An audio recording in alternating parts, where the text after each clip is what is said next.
Hallmark Hot Takers, and welcome to another episode of Hallmark Hot Takes with Heidi and Jason, where we watch, rate, and review all of the countdown to Christmas movies from the Hallmark Channel. This is episode 21? 22? 22. So that's exciting because the countdown is on because there's only 31. There's only 31 movies. It's so. Easy to say when you're 22 in. Right, but this is the last movie of the Thanksgiving Bonanza, so now we're back to maybe manageable levels of Hallmark. But anyhow, sidetracking there, I need you to explain the rating system. What are you doing? What? You can't yawn on camera. I'm so tired. It's a candy cane based rating system from half to 5 candy canes where we can award the movie, and you combine them together out of a score of 10 possible candy canes. And that is based on how much we liked or disliked this movie. So up tonight is a holiday spectacular starring Ginna Claire Mason, Derek Klena, and Ann Margaret. So rapid recap time. The definitions in the name. What's her name? Meet Maggie, a Philadelphia socialite who is set to get married to her fiance Maxwell and become part of Philadelphia society at her parents' request.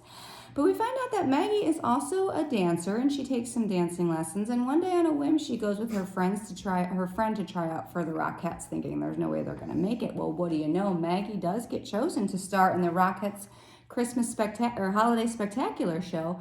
But there's no way her parents are going to let her do this because she's got expectations to fulfill. So she lies to her parents and tells them that she's going to go to New York and stay with one of her hoity-toity friends from camp and have her famous designer aunt design her wedding dress.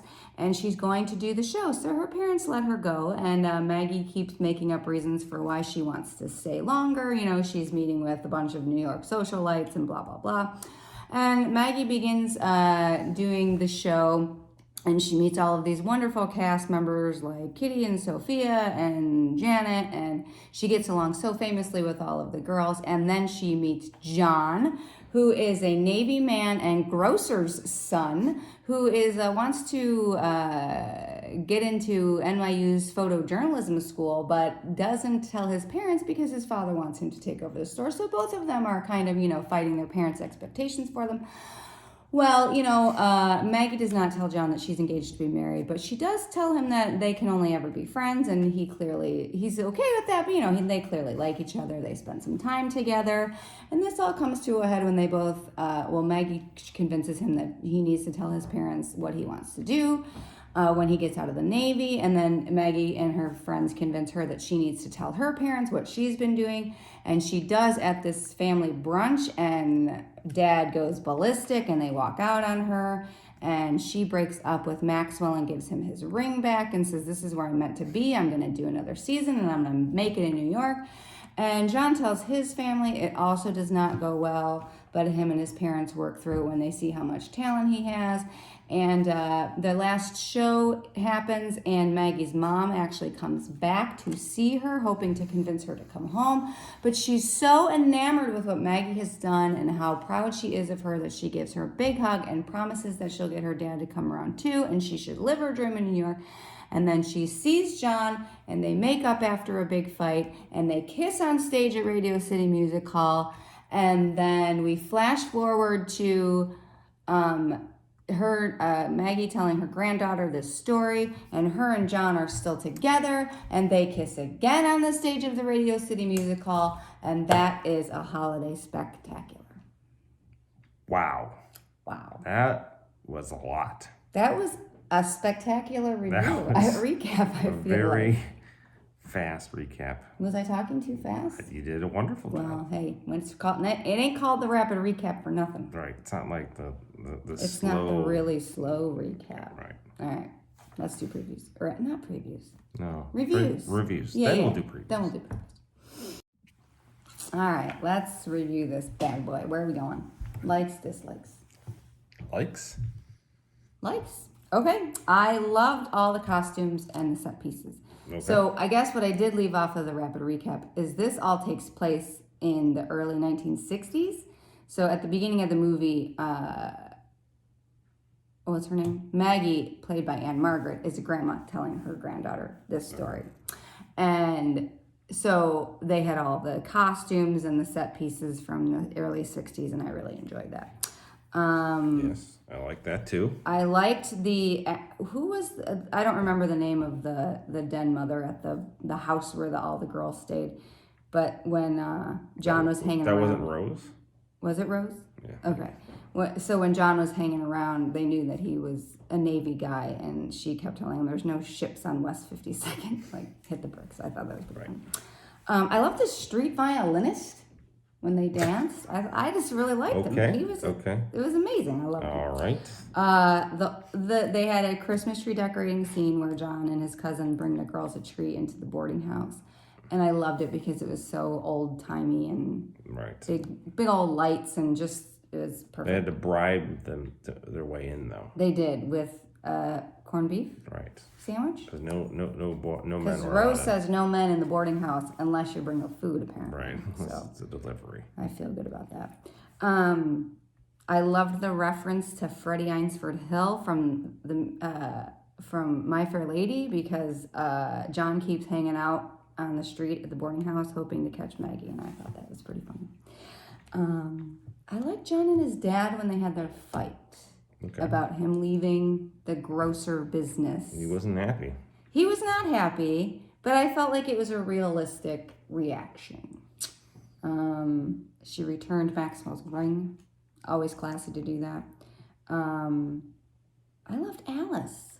Who in the hell's Alice? Alice was the one who was retiring, the dancer who was going to retire, and then she was great. She was a great character. She brought all the girls together, and she was good. I was glad that her dad didn't do a total 180 turnaround at the end of the movie, because that would have felt really unrealistic. Like both mom and dad. Yeah, so I like that they left it, hey, we'll bring your dad around, and it wasn't like, because he was pretty pissed. Right. I love John's white suit at the end of the movie, and I love that John didn't die. And so when they flash forward to the present, he was still there, and they were still married and together, and I loved it. Can I get a white suit for this show? You should get a white suit for this show. It was It was damn classy. It was damn classy. I liked it.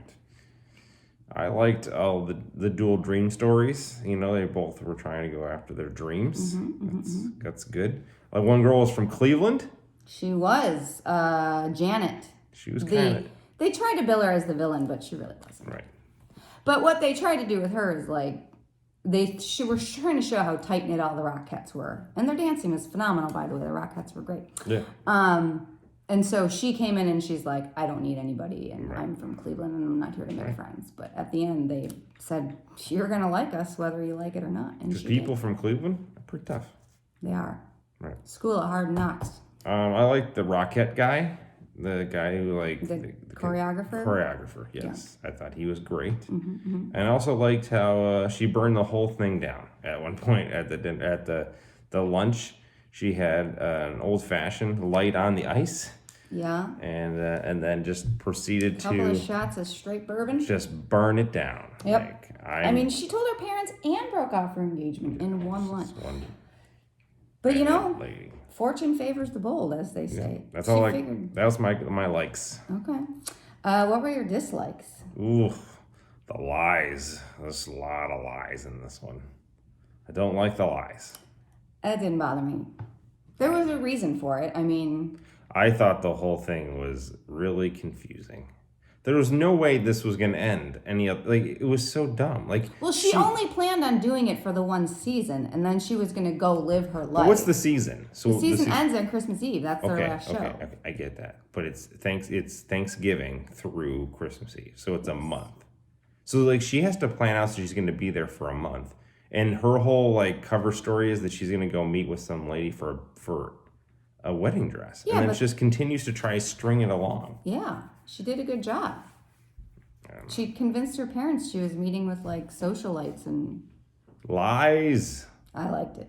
No, I liked the lies. I thought she was a flirt with John.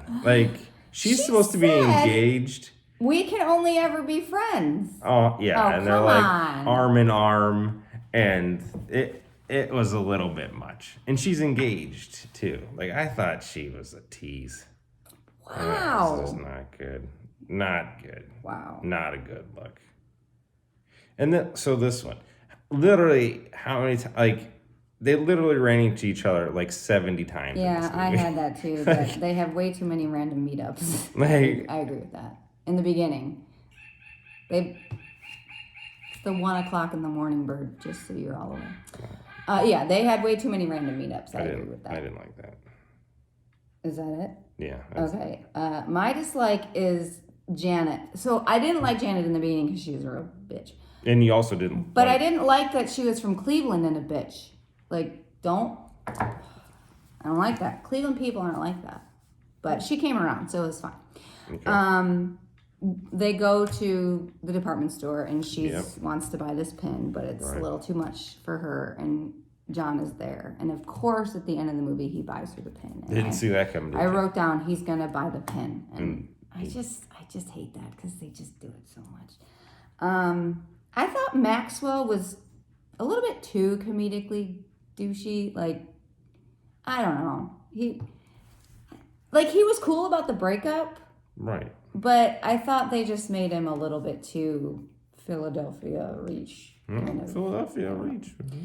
And I wasn't sure that John's anger at her for not telling him that she was engaged was entirely reasonable. Because she had made it clear that they could only ever be friends. And she said she has someone back home. Now, I think back then that's a bigger deal. Maybe. Than just like... Because I guess back then if you're engaged, you're practically married. But I don't know. I thought his anger was a little bit... he was angry because she didn't tell her parents the whole time she was telling him to tell his. Right. And, if things didn't work out for her, she always had something to fall back on. Whereas, like, he kind of did because he could just be take over his dad's shop. But, like, I get it. But I thought that was weird. And then overall, I thought the movie was slightly cheesy. Those were my dislikes. All right. What about a candy cane rating, my friend? I actually really liked this movie. I loved the Rockettes. I loved the dancing. Rockettes dancing was fantastic. But I'm a little torn. I think I will give this movie... I'm looking at my dislikes. Yeah. The pin, I just didn't like that. I think I'm going to give this a 4. 4. I liked it. That's good. Yeah. Good job. Nice. I'll give it 3.5. 3.5. 7.5. I don't know that we have many 7s on the board, so this could be like a new addition to the leaderboard. Smack dab in the middle-ish. In the middle. In the high end. It's a high-ender. It's a high-ender. Yeah, so it was good. It was good. Look at you. You're like, it was good. You need to go to sleep. You're tired. It's 1 o'clock. All right, preview? He's crabby. Okay. So next on the list is A Big Fat Family Christmas, starring Shannon Chan Kent and Shannon Kook. So both leads are named Shannon. Okay. Just so they were. Okay. And my computer died, and the Hallmark mobile site stinks. So I don't know what this is about, but I believe it is about a big fat family Christmas. So that's what we're going to do. There's going to probably be a family. And it's going to be big. And big. And they're going to have a really big Christmas. Yeah. So, I think that's a good preview. It's the best you're going to get. So we'll see you next time.